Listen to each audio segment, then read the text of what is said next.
Menopause is a new hot trend in the health and wellness industry, with the Women's Health Initiative upsetting many women and healthcare providers. It's no surprise that many women use supplements instead of HRT, hormone replacement therapy. There's a lot of buzz on the market, and I want to talk about three ingredients I'm excited about. First up, Black Cohosh.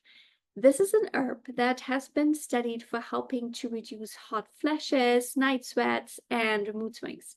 So, all of these symptoms that women are trying to alleviate. Clinical studies suggest that black cohosh may influence serotonin receptors, which help in regulating body temperature and mood. Second, I'm excited about soy isoflavones, which are found in soybeans and may mimic estrogen in the body. Studies show that soy isoflavones can reduce the frequency and severity of hot flashes and other menopausal symptoms by acting as a weak estrogen substitute.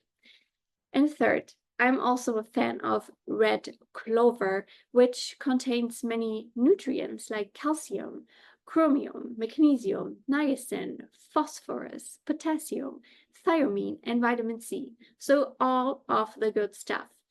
And red clover is a rich source of isoflavones as well. What do you think?